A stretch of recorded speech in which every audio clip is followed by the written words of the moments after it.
안녕하세요. 반갑습니다. 매번 요즘은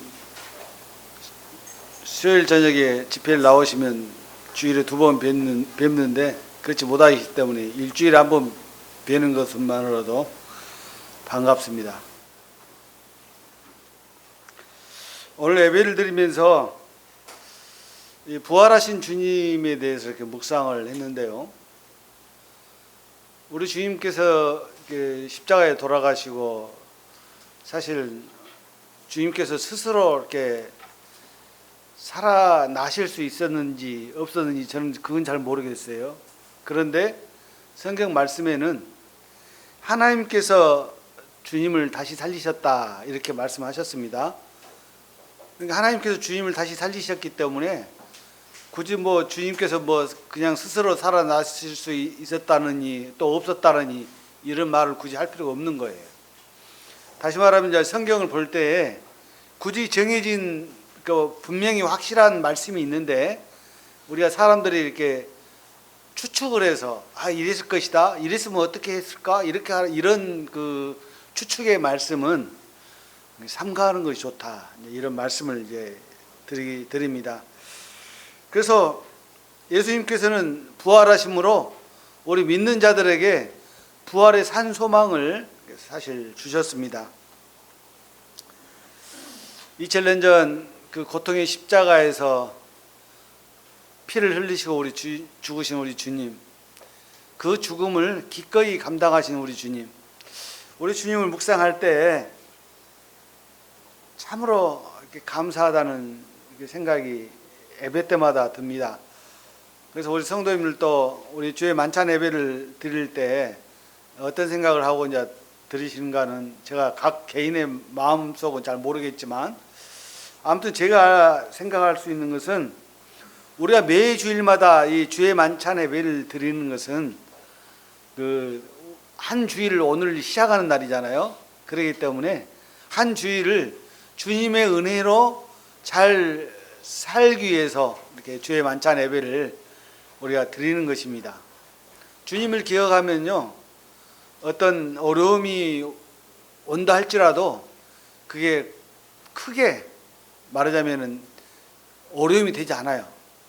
주님께서는 그 십자가의 죽음까지도 당하신 분이신데 그 십자가에 얼마나 그 고통을 당하셨는가를 저는 주의 예배를 드릴 때마다 그 패션 오브 크라이스트라는 그 영화를 기억할 때 그 모습을 꼭 기억을 하거든요. 그 고통 가운데 우리 주님 돌아가셨어요. 그렇지만은 우리 주님께서는 사흘 만에 부활하셨습니다. 이게 굉장히 중요합니다. 2000년 전에 고통의 십자가를 지신 우리 주님, 모든 인류의 죄를 위해서 그 죄값을 대신해서 속죄 제물이 되셔서 돌아가신 우리 주님, 사흘 만에 부활하셨습니다. 우리 주님께서 부활하지 않으셨다면 우리의 부활도 없는 것입니다. 고린도전서 15장에서 그렇게 말씀하시죠. 주님께서 부활하지 않으셨다면 우리의 부활도 없다 이렇게 말씀을 하십니다. 우리 주님께서 부활하셨습니다.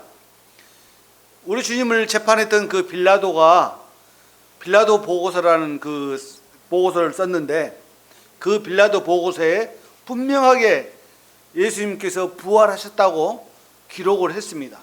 그 사람은 믿지 않는 사람이잖아요. 제가 알건대 빌라도는 지옥 갔어요. 그런데 그 빌라도가 죽기 전에 빌라도 보고서를 로마 황제에게 써서 올렸는데 그 빌라도 보고서가 있죠, 지금도. 근데 그 빌라도 보고서에는 예수님께서 부활하셨다고 증거하고 있는 것입니다. 그런데 더 중요하게 우리가 그 사람의 말은 사실 틀릴 수가 있잖아요. 그런데 이 성경 말씀에서는 우리 주님의 부활에 대해서 분명하게 기록하고 있습니다. 만약에 우리 주님께서 부활하지 아니하셨다면 주님을 믿는 우리들이 가장 불쌍한 자라고 고린도전서 15장에 기록하고 있어요. 그렇지만 주님께서 부활하셨기 때문에 우리가 가장 행복한 자가 되는 것입니다. 아셨죠?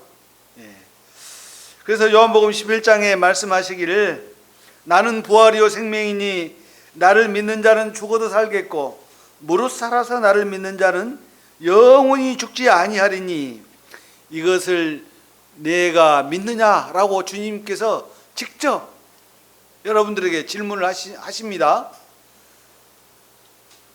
그 질문에 네 믿습니다 라고 대답할 수 있다면 그 사람은 거듭난 하나님의 자녀인 것입니다.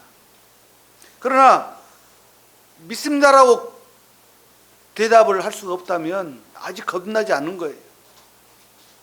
그러한 사람은 하나님의 말씀을 믿고 거듭나시기를 바라는 마음이 있습니다.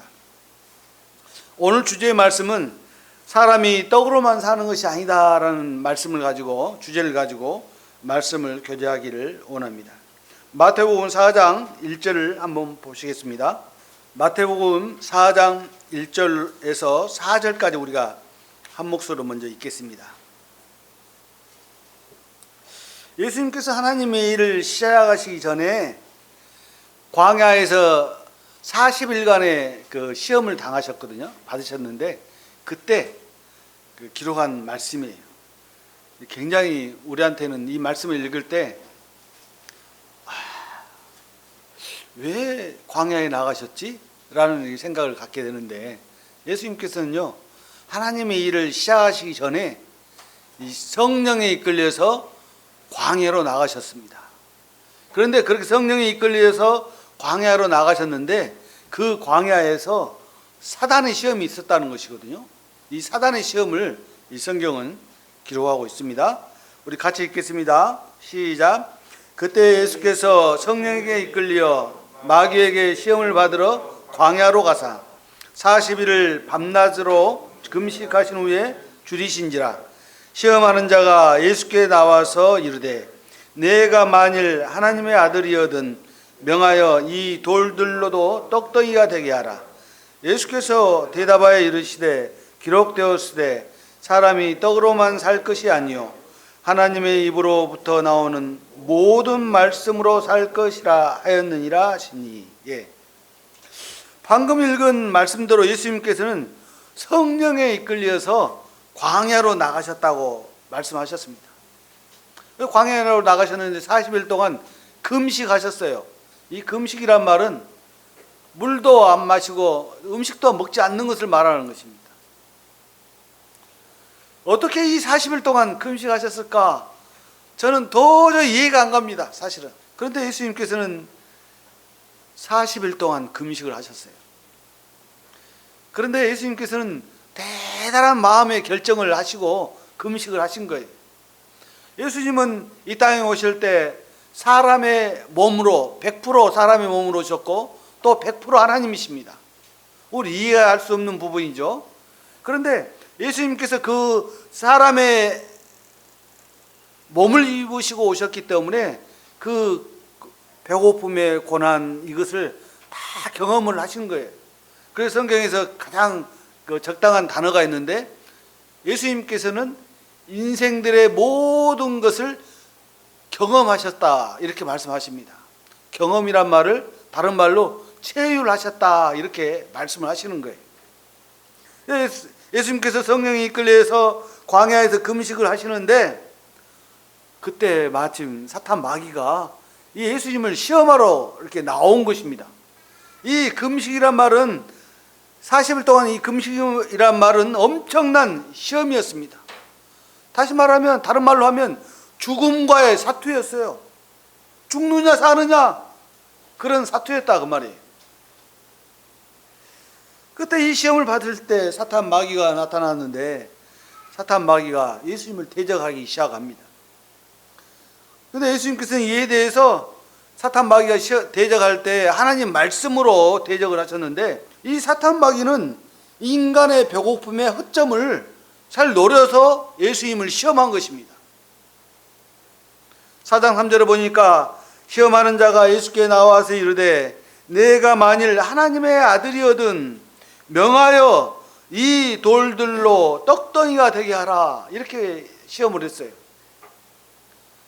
하나님의 아들이니까 배고프죠 하면서 이 돌을 가지고 이 돌을 떡덩이가 되게 해서 드셔라, 이런 뜻이에요. 말하자면은 아마 이 사탄 마귀가 예수님을 시험할 때쯤 그 일정을 보면 아마 40일 마지막 그 시험 금식하는 날이다 이렇게 생각이 들어요. 얼마나 배가 고프셨겠어요.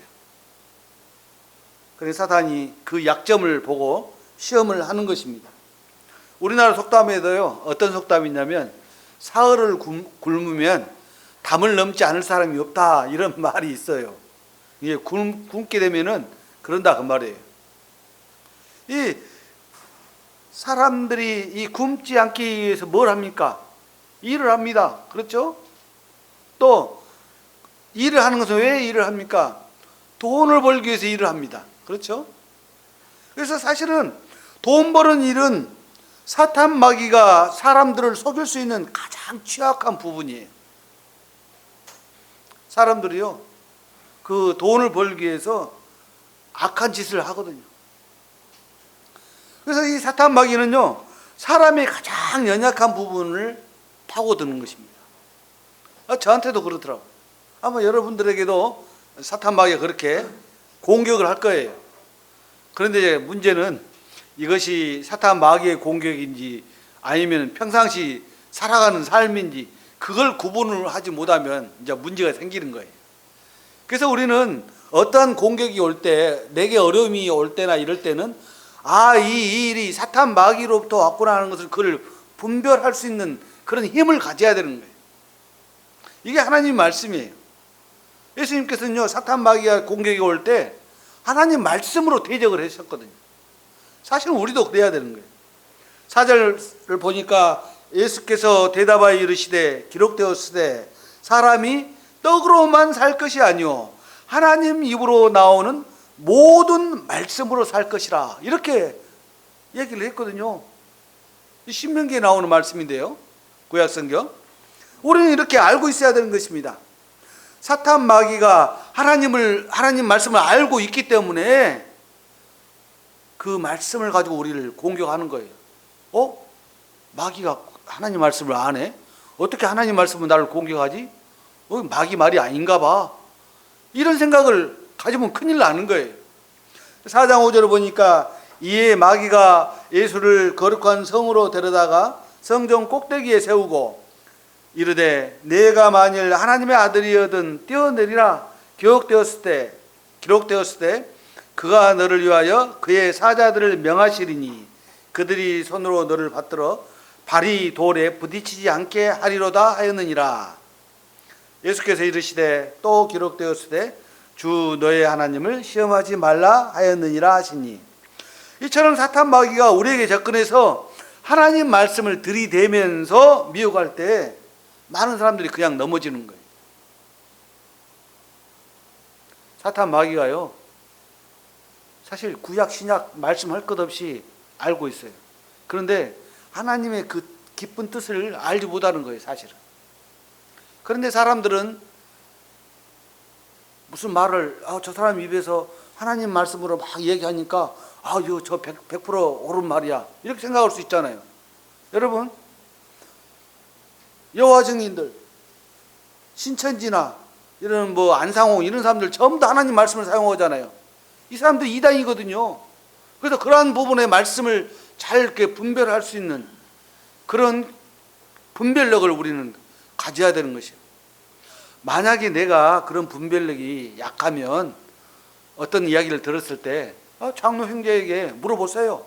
더 먼저 된 성도들에게 물어보세요. 그러면 알려주는 거예요.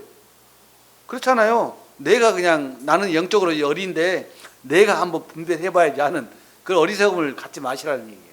먼저 된 성도들에게 알려서 그러한 일이 생겼으면 이런 일이 있었는데 어떻게 해야 됩니까? 라고 질문하면은 바로 답이 나오죠.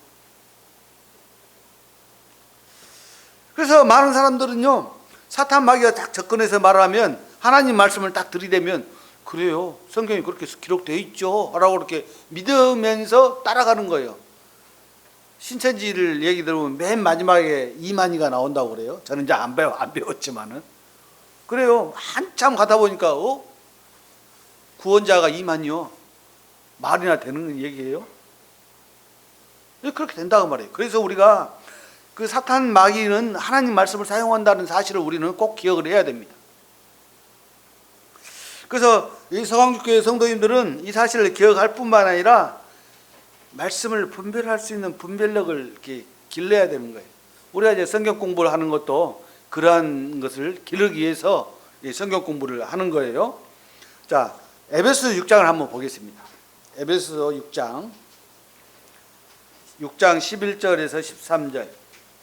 사도 바울은 우리에게 이렇게 고면합니다. 우리가 말씀을 분별할 수 있도록 이런 말씀으로 우리에게 고면하셨어요. 에베소서 6장 11절로 13절. 찾으셨나요?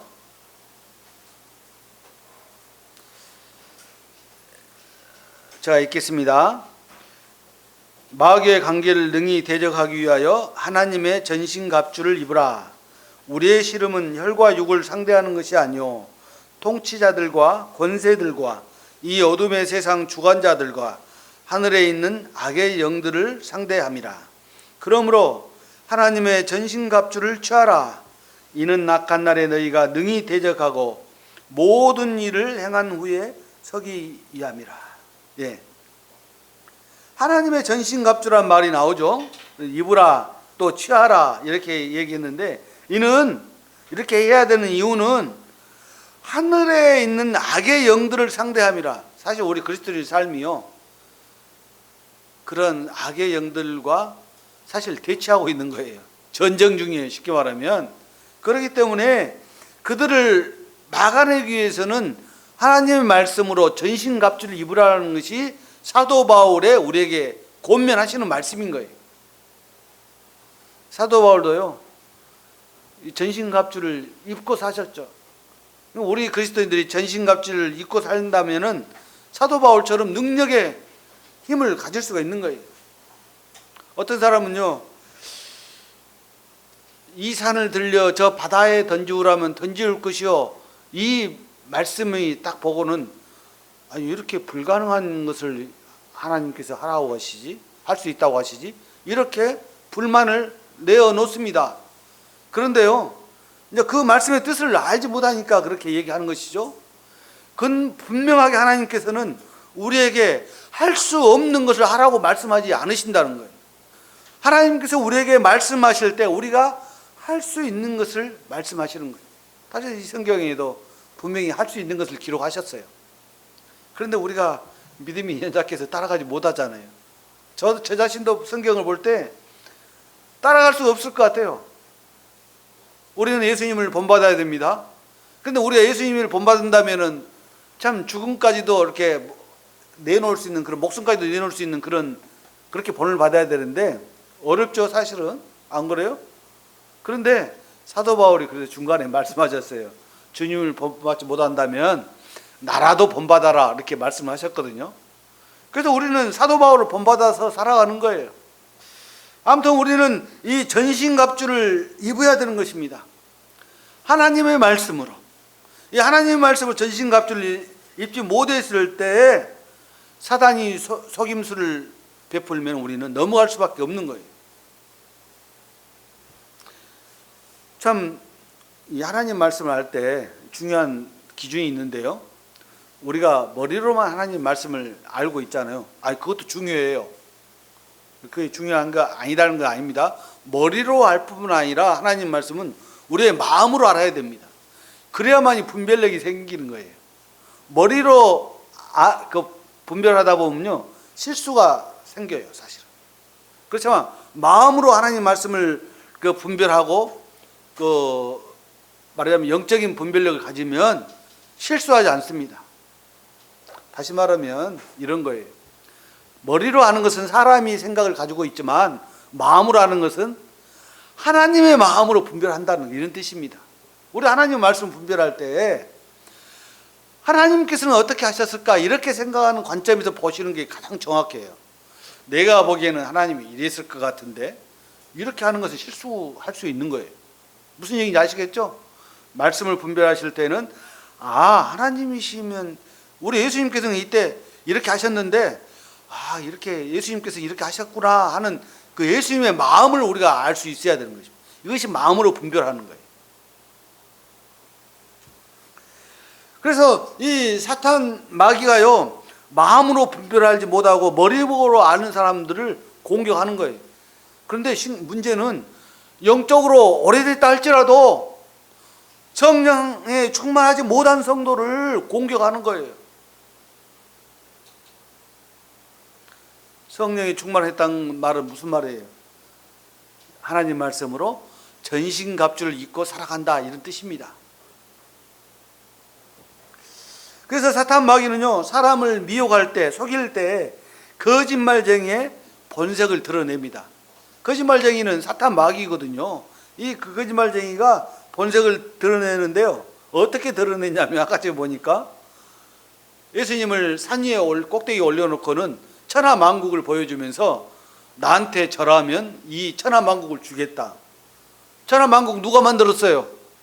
하나님이 만드셨는데 마치 자기 것인 양 그렇게 한 거예요.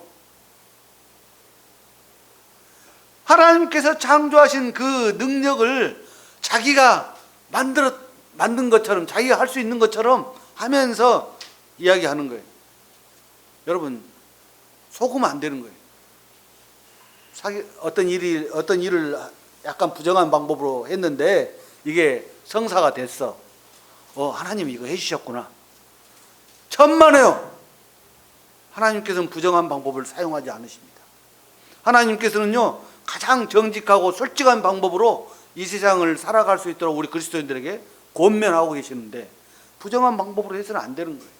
그래서 우리 그리스도인들의 삶이 힘들다는 이유가 이게, 예를 들어서 새치기를 하면 무슨 일을 빨리 할 수 있는데 새치기를 해서는 안 되는 거예요.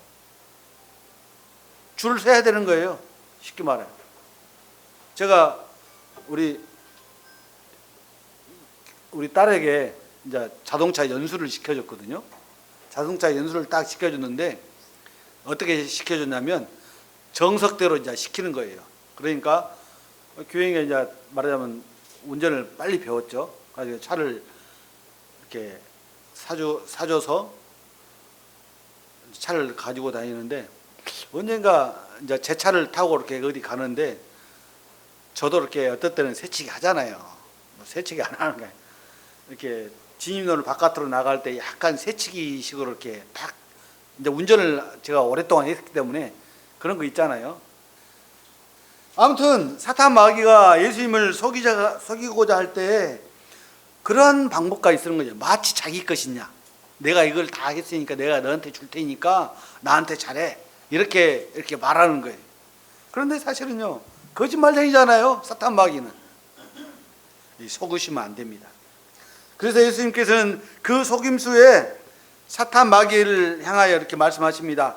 오직 경배받으실 분은 하나님이시며 모든 피조물이 하나님께 경배하고 섬기는 것이 마땅하다라고 이렇게 말씀을 하셨습니다. 이게 사탄 마귀한테 그냥 경고를 이렇게 하는 거죠. 그래서 여지없이 그냥 꾸짖어서 쫓아내버리셨어요. 그래서 우리도 이러한 분별력을 가져야 되는 것입니다.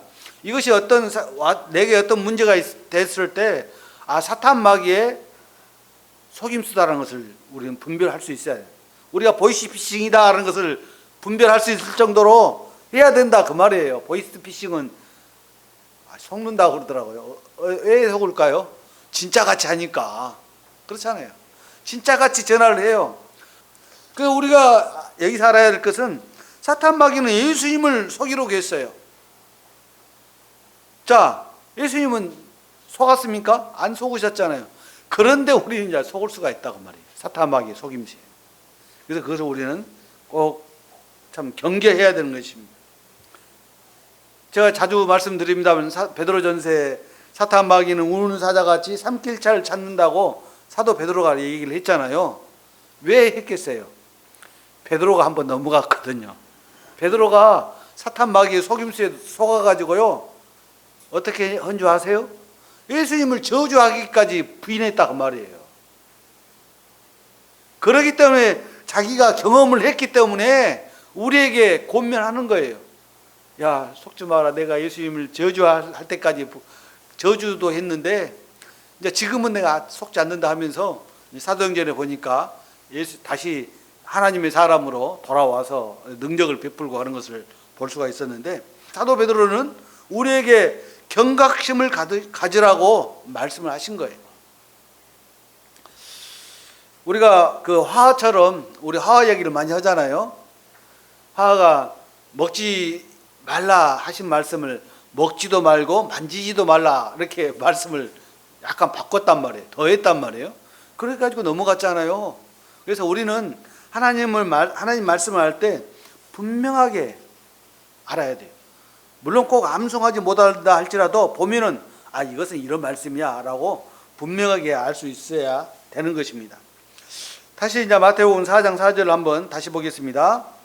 4장 4절 보면 예수께서 대답하여 이르시되 사람이 떡으로만 살 것이 아니오 하나님 입으로 나오는 모든 말씀으로 살 것이라 하였느니라 하시니, 이렇게 말씀하셨는데, 이 말씀은요 신명기에 있는 말씀을 이렇게 인용한 말씀이에요. 우리 신명기 말씀 한번 보겠습니다. 신명기 8장 1절로 3절까지입니다. 시작. 내가 오늘 명하는 모든 명령을 너희는 지켜 행하라. 그리하면 너희가 살고 번성하고 여호와께서 너희 조상들에게 맹세하신 땅에 들어가서 그것을 차지하리라. 내 하나님 여호와께서 이 40년 동안에 내게 광야 길을 걷게 하신 것을 기억하라.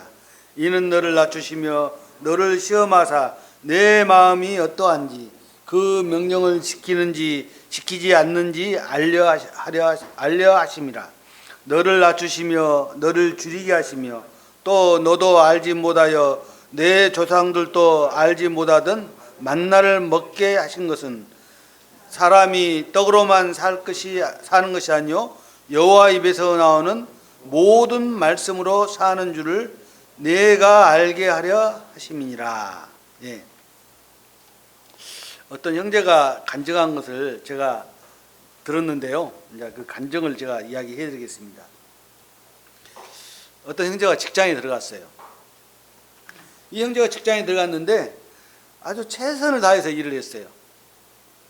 그런데 그 요즘 직장에 그 구조조정이란 말이 있죠. 잘리는 거. 이 구조조정 때 회사를 그만두게 됐습니다. 그런데 가만히 생각해 보니까 자기가 직장 생활을 하면서 자기보다 더 능력도 없고 그런 사람들이 보이잖아요. 저 사람은 진짜 일하는 거야 뭐 하는 거야 하는 정도로. 또 어영부영하는 사람들이 있단 말이에요. 직장에도 보면은 그런 사람들이 있었는데 자기는 그냥 죽자 사자 일을 했는데 자기가 잘려 그런 사람들은 살아있는 거예요. 이 형제가 속이 났어요. 화가 나기도 하고. 그래서 그런데 어때요? 이미 결정 나버린 상황에서는 어떻게 할 수가 없잖아요. 그래가지고 하루가 이제 지났어요. 하루가 지나면서 그래도 이제 평소에 하나님 말씀을 우리가 그 큐티하고 있었는데 하나님 말씀은 데살로니가전서 5장 18절을 봤대요. 범사에 감사하라. 이것이 그리스도 예수 안에서 너희를 향하신 하나님의 뜻이니라. 이 말씀이 있잖아요. 범사에 감사하란 말은 무슨 말이냐면 모든 일에 감사하라 이런 뜻이잖아요. 이제 감사하라고 하셨는데 이 형제가 생각할 때 내가 직장을 잘렸는데 어떻게 감사할 수 있을까라는 이제 생각을 하게 된 거예요. 그래서 좀처럼 그 감사하는 마음이 생기지 않고 오히려 이제 불만이 커진 거예요. 그래서 하나님 말씀에 잘 순종하는 자녀의 삶을 엉망으로 만들어버린 이 불만이 처음에는 직장 사장한테 있었는데 이제 누구한테 옮겨갔어요? 하나님께 옮겨간 거야. 괜히 하나님한테 이제 불만이 이제 생긴 거예요. 하나님이 이제 불만스러운 거예요. 그래서 하나님께서 이 형제에게 그랬을 야, 말씀 다시 한번 읽어봐. 이런 마음을 주셨다는 거예요. 그래서 이 형제가 너는 범사에 감사하라 하면서 그 다음 말씀을 이제 우리는 잘 안 읽잖아요. 여러분 혹시 그러지 않으세요? 범사에 감사하라. 그리고 그 뒤에 이어지는 말씀을 그냥 쉽게 넘어가 버려요. 왜냐하면 앞에 말씀이 너무 크기 때문에. 그 다음 말씀이 이것이 그리스도 예수 안에서 너희를 향하신 하나님의 뜻이니라. 이 말씀이거든요. 아니 그래도 이 범사에 감사하라는 말씀을 딱 읽었을 때 나는 도저히 이런 상황에서 감사할 수가 없었다. 이제 이런 고백을 이제 하고는 불만을 드러냈는데 그 다음 말씀을 이제 읽게 된 거예요. 너희를 향하신 하나님의 뜻이니라. 이 말씀을 딱 본 순간에 뭐야? 내가 직장을 그만둔 것이 하나님의 뜻이야? 이제 이런 생각을 갖게 된 거예요. 그래가지고 스스로에게 이제 질문한 거죠. 그렇다면 하나님께서 이 직장을 그만두라 하셨으니까 또 다른 직장을 주실 거 아닌가? 그러기 때문에 그만두라 하셨을 거 아니에요? 이제 이런 생각을 하게 되니까 머리가 이제 정리가 된 거예요. 그렇지. 하나님이 나한테 분명히 다른 뜻을, 계획을 가지고 계실 거야. 이런 생각을 하니까 이제 마음이 이제 안정되고, 지금까지 운동을 좀 일하느라 운동도 못 했는데, 운동이나 하러 가야겠다 하고 이제 그 동네 그 헬스, 있잖아요. 요즘 뭐 잘 만들어져 있죠. 거기를 나갔대요. 나가니까, 낮에 나가니까 누구만 있겠어요.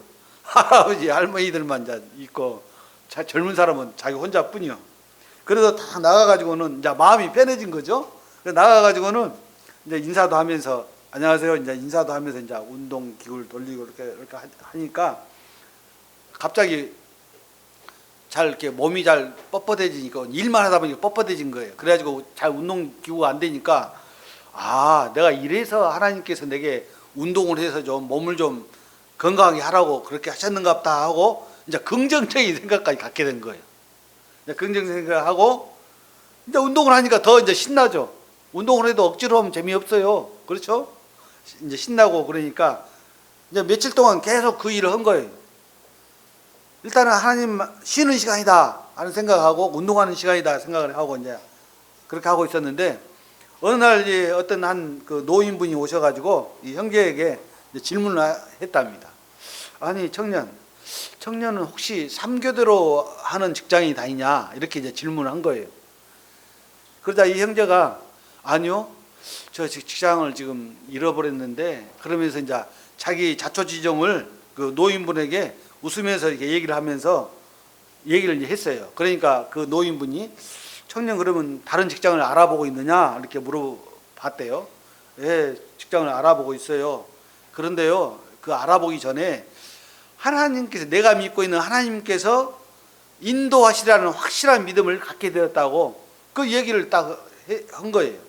그러면서 이제 데살로니가전서 범사에 감사하라 이것이 그리스도 예수 안에서 너희를 향하신 하나님의 뜻이니라 이 말씀을 하면서 처음에는요 직장을 그만두게 되니까 마음이 속상해가지고 그냥 감사도 안 되고 막 그랬었는데 시간이 지나가다 보니까 하나님이 이 직장을 그만두게 하신 이유가 있을 것이라는 생각을 하니까 더 그냥 궁금증이 생기고 하나님 앞에 더 기도하게 됐다. 이제 이런 얘기를 이렇게 한 거예요. 그래서 다음 말씀을 읽다가 하나님의 뜻이다. 이 말씀에 이제 딱 그 마음이 이제 말하면 하나가 된 거죠. 하나님 말씀과. 그래서 불평도 하지 않았고 이제는 이제 하나님도 원망하지 않습니다. 하면서 이제 아주 긍정적으로 이야기하면서 내 마음에는 평화가 찾아왔습니다. 이렇게 이제 얘기를 그 노인분한테 하니까 그 노인분이 이제 그러시더래요. 그 다음날 또 나갔는데 청년 나하고 좀 얘기 좀 할까? 차나 한잔하면서 얘기 좀 할까? 이렇게 얘기를 하시더라는 거예요. 그래서 무슨 말씀이 있으신데요? 그러니까 나하고 좀 잠깐 시간 있으면 이야기를 하자고 그러니까 이제 그분하고 얘기를 했대요. 그러면서 이제 자기 이야기를 하시는데 내가 어떤 사업을 하다가 나이가 들어서 이제 사업을 못하고 자녀에게 아들에게 이제 물려줬는데 외아들이래요. 그런데 이 외아들에게 직장 원래 그렇잖아요. 일반 사업을 이제 물려주잖아요. 그 아들이 버거워하는 거예요. 일에 버거워하니까 우리 아들을 도와서 일을 할 수 있는 사람이 있었으면 좋겠다 하는 것을 생각을 가지고 이제 나름 이제 아버지로서 이렇게 찾은 거예요. 찾아보고 있었는데 마치 이제 이 운동하러 와가지고 그 청년이 굉장히 이렇게 좀 이야기하는 것이 너무 이렇게 멋져 보이고 밝고 그래서 저 사람이면 좋겠다 하는 생각을 가지고 이제 이야기를 하는 거예요. 그래서 이 노인분이 참 보기가 좋았다 얘기하면서 이제 청년에게 혹시 내가 이 제안을 하면 우리 회사에서 가서 우리 아들과 같이 일을 해줄 수 있겠느냐 이렇게 물어봤다는 거예요. 그러니까 이 청년이 바로 좋습니다 얘기하지 않고 제가 집에 가서 하나님 앞에 다시 기도하고 내일 말씀드리겠습니다 라고 하고 이제 그 다음날 나가가지고 그렇게 하겠다고 대답을 했답니다. 그래서 이 형제가요 그 노인의 제안이 하나님의 뜻이라고 분별을 한 거예요. 분별하고 지금은요 그 사장을 하신다고 하더라고요. 내가 어디 사장인지를 모르겠어요. 그 이제 뭔 사장을 하신대요. 아무튼 그렇게 그 형제의 이제 간증을 이제 들었습니다. 하나님께서 이 형제를 이렇게 인도하게 되는 것은 말씀을 대하는 태도가 달라졌기 때문입니다. 똑같은 말씀이잖아요. 범사에 감사하라. 이 말씀을 불평으로 받아들이는 경우가 있는 수가 있지만은 이 형제는 어떻게 감사함으로 받아들인 거예요. 그러니까 분별이 그 하나님의 말씀에 대한 하나님 관점에서 말씀을 이렇게 보게 된 거죠. 내 생각에서 보면 불평 불만밖에 없었을 텐데 하나님께서는 하나님께서 내게 뜻을 가지고 계시구나 하는 생각을 갖게 되니까 마음이 편해진 거잖아요. 하나님 인도하셨어요. 그렇죠? 그 간증이 실제로 저한테는 굉장히 그 감사가 됐어요. 그래서 이 형제가 감사함으로 하나님 앞에 순종하게 된 것입니다. 처음에는 불평했죠. 사장한테 불평한 것이 그냥 하나님께까지 옮겨가서 불평했는데 결국은 지금은 어떻게 됐죠? 지금 현재 그 회사 사장이라고 그러시더라고요. 누군지는 안 물어봤습니다. 아무튼 이 신명기 8장 1절 우리 방금 봤죠? 내가 오늘 명하는 모든 명령을 너희는 지켜 행하라. 그리하면 너희가 살고 번성하고 여호와께서 너희 조상들에게 맹세하신 땅에 들어가서 그것을 차지하리라. 이 말씀하셨거든요. 어떻게 보면 복을 주시겠다는 얘기잖아요. 물론 이 세상에서 누리는 복은 천국에서 누리는 복과는 비교가 안 되지만은 여하튼 우리가 이 세상에서도 사실 거지로 살면 안 되는 거예요. 우리 성경에는 거지가 뭐 천국 갔다 가니까 나 거지로 살아도 돼 이런 생각을 할지 모르겠지만 그렇지 않아요. 성실하게 살면 거지로 살지 않습니다. 이 구약 시대에 이스라엘 백성들에게 하신 말씀이지만 우리가 동일하게 교훈을 받는 거예요. 하나님 말씀에 따라 살면 가나안의 삶을 허락하시는 거예요. 무슨 얘기인지 아시겠죠? 하나님의 말씀을 따라 살면. 그래도 우리에게 동일하게 이스라엘 백성들에게 행하신 것처럼 행하시겠다는 하나님의 약속이에요. 그런데 문제는 결국은 이스라엘 백성들이 문제가 생겼잖아요. 그럴 뿐만 아니라 예수님을 저주했어요. 그러니까 하나님께서요 이스라엘 백성들을 저주하신 거예요. 신명기 8장 2절을 보니까 내 하나님 여호와께서 이 40년 동안에 내게 광야 길을 걷게 하신 것을 기억하라. 홍해를 건너서 가나안 땅에 들어가기 전에 40년 동안 이스라엘 백성들은요 밤에는 불기둥, 낮에는 구름기둥으로 살 수 있도록 해 주셨어요. 그리고요 배가 고프면 아침마다 만나를 내려주셨잖아요. 이 만나로 떡도 해먹고 밥도 해먹었겠죠. 그리고 또 고기가 먹고 싶다고 그러니까 메추라기도 보내주셨어요. 40년 동안 신발과 옷이 닳지 않았다고 그랬거든요. 어떻게 해요? 하나님께서 성경에 기록하신 것은 사실이죠. 진리인 것이죠. 이 이스라엘 백성들이 40년 동안 광야에 떠돌았지만 하나님으로부터 보살핌을 받은 것입니다. 여러분 그때 홍해를 건넌 이스라엘 민족이 수가 얼마나 되는지 아세요? 약 200만 된다고. 200만 많으면, 적으면 70만이라고 그래요. 그 많은 수를 하나님께서 다 먹이신 거예요. 우리는 사실 그때 없었기 때문에 단지 성경 기록만을 우리가 믿을 뿐이에요. 진리이기 때문에. 그리고요 AD 70년에 이스라엘 백성들은요 우리가 그 확실하게 이스라엘의 역사를 믿을 수 있는 것은 AD 70년에 로마의 타이투스 장군이 예루살렘을 완전히 함락시켜 버렸잖아요. 그 이후에 이스라엘 백성들은요 전 세계적으로 흩어져 버렸어요. 살지 못하고. 그리고 나서 1878년 만에 가나안 땅으로 돌아와서 이스라엘 나라를 건국했잖아요. 1948년에. 하나님께서 이스라엘의 역사를 관여하고 계시다는 그 증거인 것입니다. 근데 이스라엘 백성만 관여하시냐? 사실 우리의 삶도 관여하고 계셔요. 여러분 아셔야 돼요. 성도님들 옆에는 천사들이 항상 함께 한다는 사실. 안 보이죠? 천사 안 보여요. 성경에는 그렇게 기록되어 있어요. 신명기 8장 2절에 내 하나님 여호와께서 이 40년 동안에 내게 광야 길을 걷게 하신 것을 기억해 하라. 사실 인생 살다 보니까요 이 광야 길과 상당히 흡사해요. 사는 것이 힘들어요. 그렇지만은 그 가운데서도 이스라엘 백성들을 낮추시려고 겸손하게 하시려고 하나님은 항상 애쓰셨어요. 보니까 이는 너를 낮추시며 너를 시험하사 그랬어요. 사실 우리 인생의 삶을요 하나님이 시험하실 때가 있습니다. 그것을 또 분별할 수가 있어야 돼요. 하나님 말씀 가운데.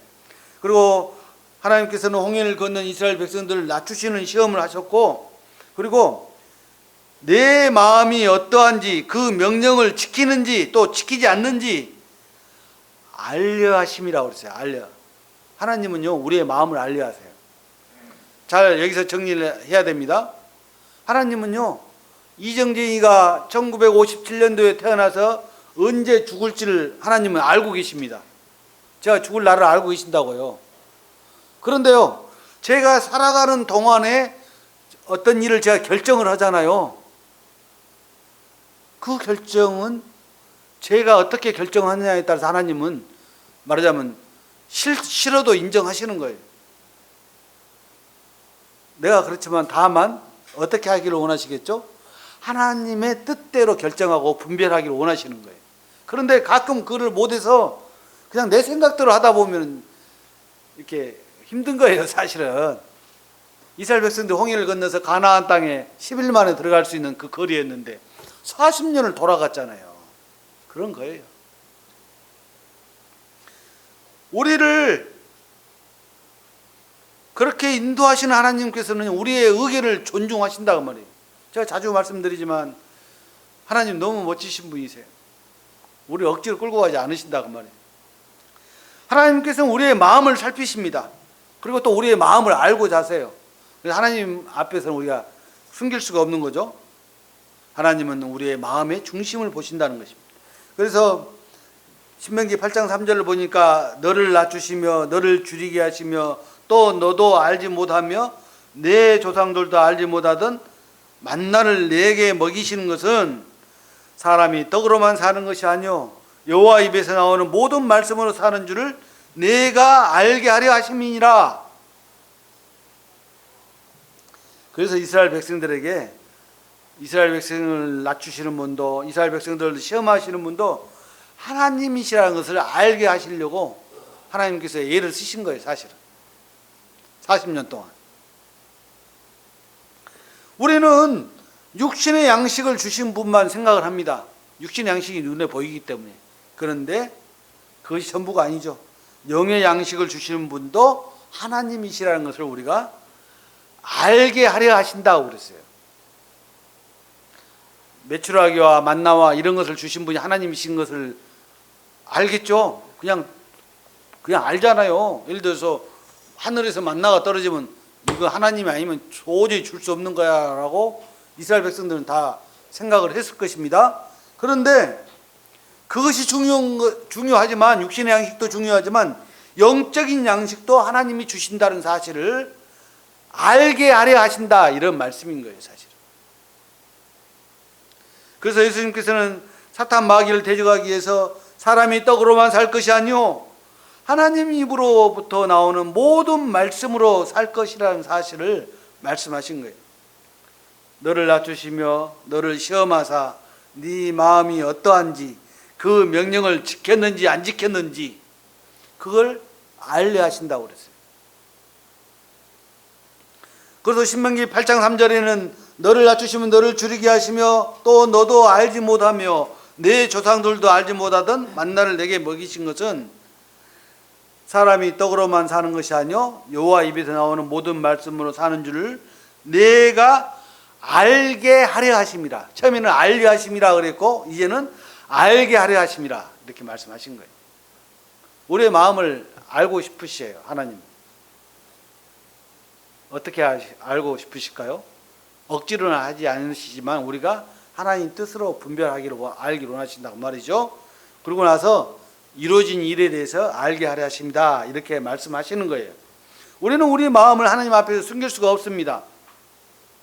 그래서 히브리서 보면은 하나님 말씀은 살아있고 활력이 있어 좌우의 날선 어떤 검보다도 예리하여 혼과 영과 및 관절과 골수를 찔러 쪼개기까지 한다고 그랬거든요. 골수란 말은 이 뇌를 말하는 거예요.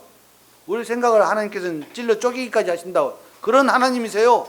그런 하나님 앞에 우리가 거짓말할 수가 없는 거예요. 우리에게는 항상 부족함이 있지만 우리는 하나님 앞에서 항상 정직하게 나가야 되는 것입니다. 솔직하게 나가야 되는 것입니다. 그래서 우리의 삶의 과정은 우리가 결정하는 거예요. 사실은 우리가 어떻게 하나님 앞에서 살아요. 물론 세상 사람들은 이런 걱정 안 해요. 자기 마음대로 사니까. 그렇지만 적어도 그리스도인들은 하나님의 뜻대로 분별하고 결정하고 살아야 되는 거예요. 조금 전에 말씀드린 이 형제의 간증에서도 범사에 감사하라는 이 말씀 가지고도 그 분별이 달랐잖아요. 그래서 우리 서강교회 성도님들은 하나님 앞에서 분명하게 하나님 말씀을 분별하고 하나님의 말씀으로 전신갑주를 입고 사시기를 바라는 마음이 저한테 항상 있습니다. 제가 그렇게 기도하고 있고요. 또 본인들도 그렇게 기도하세요. 그래서 에베소 6장 13절에 그러므로 하나님의 전신갑주를 취하라 이렇게 말씀을 하시는 것입니다. 아셨죠? 네, 기도하겠습니다. 아버지 하나님 감사합니다. 저희들에게 이 진리의 말씀인 성경을 주시고 이 성경을 통해서 하나님 말씀을 읽고 또 하나님의 뜻을 분별하고 나아갈 수 있도록 저희들을 도우신 것을 인하여 감사합니다. 범사에 감사하라 이 하신 말씀을 좀 우리가 생각할 때에는 도저히 이해가 안 가는 때가 있지만 하나님께서 보실 때에는 범사에 감사할 수밖에 없는 그런 모든 것들을 우리에게 주시고자 하시는 하나님의 마음을 이 시간 생각할 때 아버님 감사를 드립니다. 서강교회 성도님들이 온전히 하나님 말씀으로 전신갑주를 입고 이 세상을 좀 살아갈 수 있도록 은혜를 베풀어 주시기를 원합니다. 저희들에게 지혜가 부족할 때 또 명철이 부족할 때 지혜와 명철을 구하면 하나님께서 주신다고 말씀하셨사오니 저희들이 그러한 하나님을 신뢰하고 믿음으로 나아갈 수 있도록 도와주시기를 간절히 원합니다. 주신 말씀을 감사를 드렸고 우리 주님 예수 그리스도의 존귀하신 이름으로 감사하며 기도드리옵나이다. 아멘. 수고하셨습니다.